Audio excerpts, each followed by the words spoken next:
My name is Elias, and for 30 years I lived in the shadow of a saint. My father, Marcus, wasn't just a parent. He was a local legend in our small coastal town. The story everyone knew was simple. During the Great Flood of '94, when the levee broke and swallowed half the valley, Marcus was the man in the rowboat. They said he pulled 12 people from the upper floors of collapsing houses, risking his life until his hands bled from the oars. He had the medals, the framed newspaper clippings, and the silent respect of every survivor in town. Growing up, I worshipped him. But living with a hero is different from reading about one. My father was a man of long, hollow silences. He would sit on the porch for hours, staring at the rain with a look of profound exhaustion, as if he were still rowing against a current no one else could see. He never talked about that night. Not once. When I'd ask, he'd just rub his left shoulder, where a jagged, puckered scar sat, and tell me to go play. The cracks in the legend started appearing after he passed away last winter. I was clearing out the attic of our family home, a place he had kept locked for as long as I could remember. I expected to find more mementos of his bravery. Instead, I found a heavy, rusted steel box hidden beneath the floorboards. Inside wasn't a hero's kit. There were no more medals. There was only a stack of old, handwritten ledgers and a heavy brass key that didn't belong to any door in our house. The ledgers were a meticulous record of debt. Names of neighbors, some still living, some long gone, with dollar amounts and dates written in my father's precise script. But it was the dates that chilled me. They were all from the week before the flood. I took the brass key to the old warehouse district by the docks, following an address scribbled on the final page of the ledger. It led to a small, private storage locker. Inside was a collection of high-end electronics, jewelry, and silverware, all dating back to the early '90s. The realization hit me like a physical blow. My father wasn't a hero who happened to be there. He was a thief who knew the valley was going to flood. Through some old contacts and public records, I pieced together the truth that the town had ignored for 3 decades. My father worked as a low-level maintenance contractor for the municipal water board back then. He knew the levee was structurally unsound weeks before it failed. He didn't report it.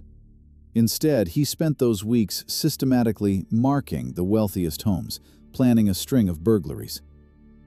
On the night the levee finally gave way, he wasn't out there with a boat to save lives. He was out there because he was already in the middle of a heist. He was using the rising water as a cover to empty the houses of people who had already evacuated. The 12 people he saved? He didn't find them by chance. He was inside their homes, filling his bags, when the surge came faster than he anticipated. He was trapped in those houses along with the residents who had stayed behind. He didn't row into the flood to rescue them.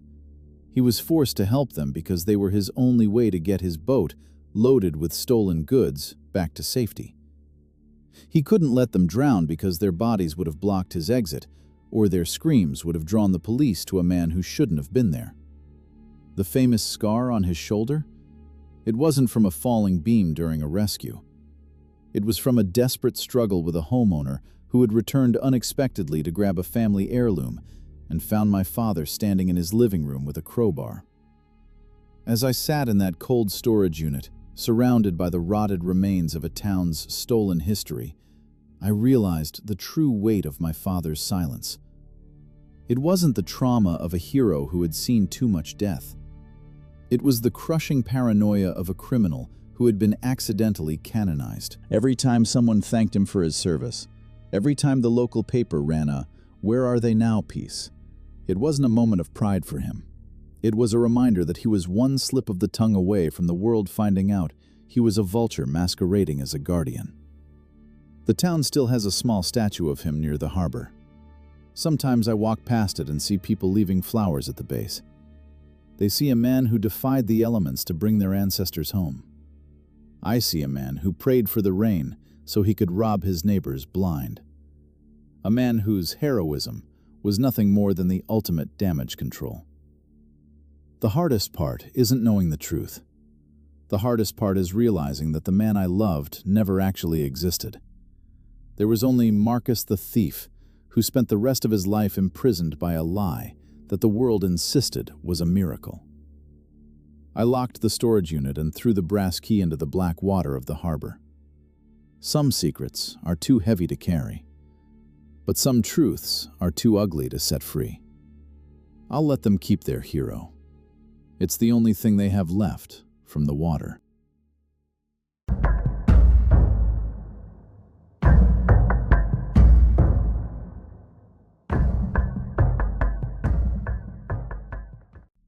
My name is Julian, and in my family, my Uncle Silas was a ghost long before he actually died. The story my father told me was that Silas was a wanderer, a man with itchy feet, who packed a canvas bag in the summer of 1987 and simply walked away from our family's cattle ranch in Montana, never to be seen again. We grew up believing he was somewhere in Alaska, or perhaps working the docks in Seattle, living a life of freedom that the rest of us, bound to the dirt and the seasons, could only dream of. Silas was the older brother, the rightful heir to the sprawling 4,000-acre spread that had been in the Miller name for a century. When he left, the inheritance fell to my father. It was a stroke of luck that saved us from debt, but it always felt like a house built on hollow ground. My father never spoke of him with fondness. There was only a sharp, defensive bitterness whenever the name Silas was mentioned.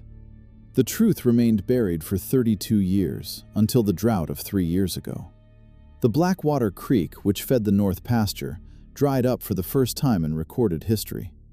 As the water receded, it revealed the rusted roof of an old Ford truck, submerged in a deep ravine that had been a watering hole for decades. I was the one who found it. I expected it to be a relic from the Prohibition era, but when I cleared the silt from the door, the VIN matched Silas's missing pickup. My heart hammered against my ribs as I forced the door open. The cabin was filled with river mud, but there were no remains inside. Instead, I found a leather satchel jammed under the driver's seat, preserved by the lack of oxygen in the deep muck. Inside that satchel wasn't the gear of a man heading for Seattle. There were property deeds, a surveyor's map, and a series of legal notices from a mining conglomerate dated June 1987. I began to dig into the local archives, away from my father's watchful eyes. What I found shattered the wandering soul myth entirely. Uncle Silas hadn't wanted to leave. In fact, he was fighting to save the ranch. The mining company had discovered a massive copper vein running directly under our North Pasture. They had offered a fortune, enough to set the family up for generations. But the contract required the total destruction of the land. Silas, a man who loved the soil more than the money, had refused to sign. My father, however, had been drowning in gambling debts at the time. I found the court records. He was weeks away from losing his own small parcel of land. The narrative of the missing uncle began to reshape itself into something far more sinister. I realized that on the night Silas supposedly vanished, he was on his way to meet a lawyer to finalize a conservation easement that would have protected the ranch from mining forever. He never made it to that meeting. The logic of the accident didn't hold up. The ravine where the truck was found was nearly a mile off the main road, behind a locked gate that only 2 people had keys to, Silas and my father. Someone had driven that truck into the water. I confronted my father on a Tuesday evening, the sky bruised purple with an impending storm. I laid the mud-stained satchel on the kitchen table. I didn't scream. I just asked him why Silas's truck was in the North Ravine. The transformation in my father was instantaneous. The sturdy, dependable man I knew collapsed into a shell of trembling nerves. He didn't deny it. He didn't even try. He told me that they had argued by the creek. He claimed it was an accident, a shove that went too far, a head hitting a rock. He said he panicked. He knew if Silas signed that easement, The family would stay poor, and he would go to prison for his debts. But as he spoke, I saw the flaw in his accident story. If it was a sudden fall, why was the truck driven into the ravine? Why were Silas's bags packed in the hallway of the ranch house that night to make it look like he'd left? It wasn't a moment of heat. It was a calculated erasure. The most chilling part wasn't the death itself, but the 30 years of performance that followed. My father had stood at the edge of that creek every summer, watching the cattle drink from the very pool where he had sunk his brother's life. He had used the mining money, the blood money he got after Silas was declared dead in absentia, to build the very life I was now enjoying. My college education, our new equipment, the very clothes on my back were all funded by the silence of a dead man. My father passed away 2 months after that confrontation, taking the exact location of Silas's physical remains to his grave. He died a respected elder of the community, while the town still tells stories of the flighty Uncle Silas who abandoned his responsibilities for a life of leisure. I still live on the ranch. I never sold it to the mining company out of a hollow sense of penance. But every time I cross the north pasture, I feel the weight of the water. I realize that some family trees don't grow toward the light. They are anchored in the dark, fed by the things we bury to keep ourselves afloat. My father wasn't a man who saved a legacy. He was a man who murdered the only person who truly cared for it, and then spent 3 decades making sure I loved the killer more than the victim.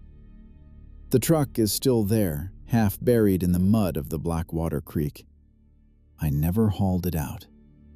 Some ghosts are better left submerged, because once they come to the surface, they breathe a coldness into your life that no fire can ever warm.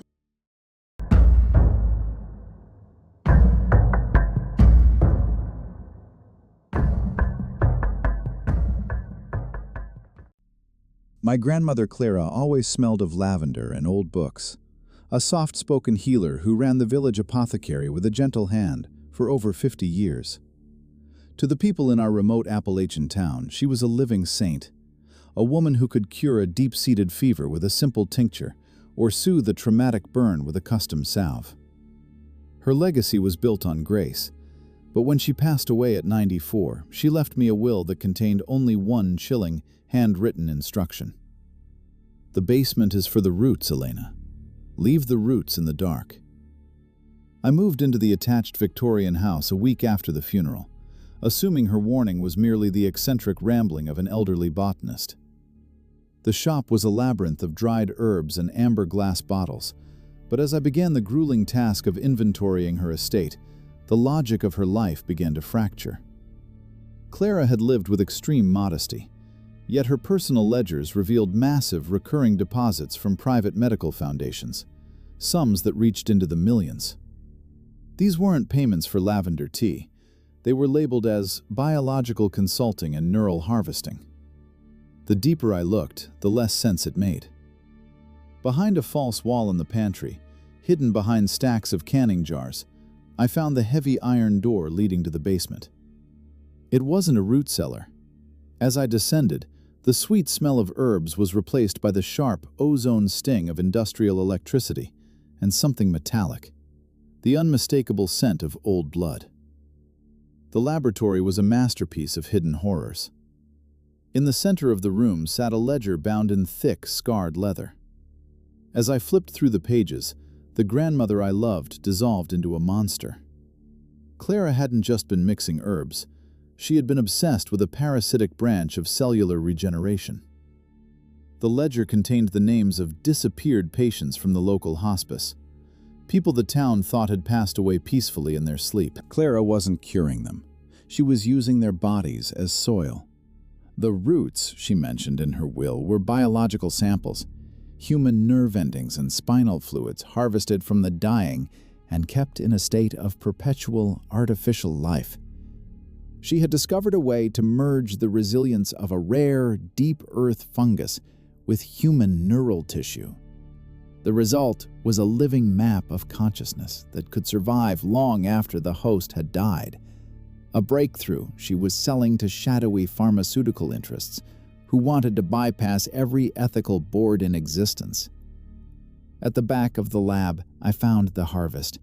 In a row of pressurized glass vats, pulsating grayish masses of tissue were threaded with glowing green fungal veins. They weren't recognizable as people anymore, yet they were twitching in a rhythmic, agonizing pattern stimulated by electrodes. They were the source of her wealth, a black-market biological processing plant hidden beneath a cloak of small-town kindness. The most terrifying discovery, however, was the final entry in her ledger, dated just 2 days before her death. It wasn't a record of a patient. It was a detailed anatomical map of me. She had recorded my blood type, my neural density, and a section titled Compatibility for Host Integration. The realization hit me with the force of a physical blow. Clara didn't leave me this house out of love. She left it to me because her garden required a compatible caretaker, someone whose DNA was close enough to her own to prevent the fungal colonies from rejecting the host tissue. She didn't want a successor to run a shop.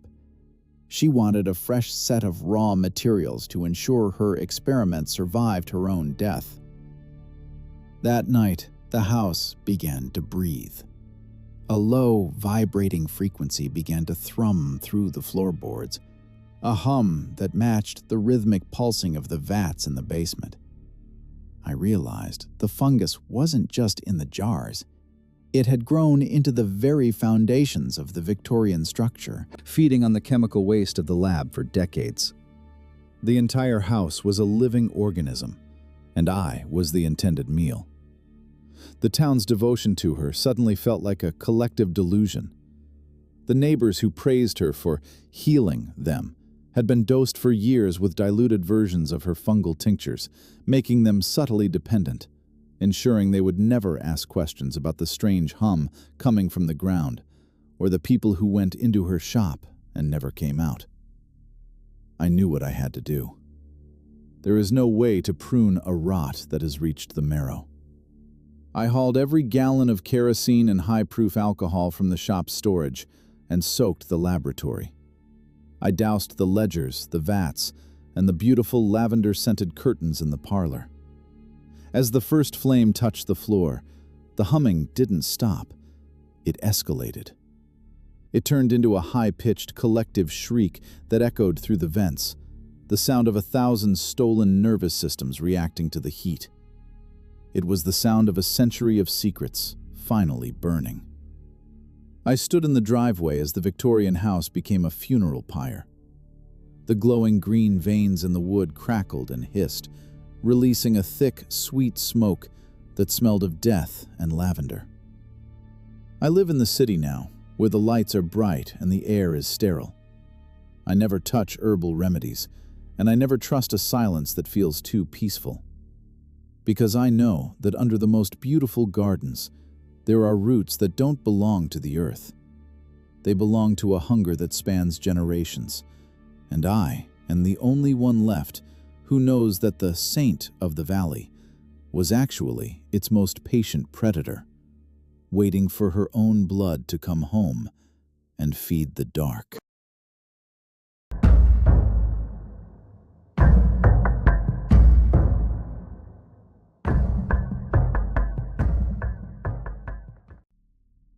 The house I grew up in was a place of surgical precision and oppressive quiet.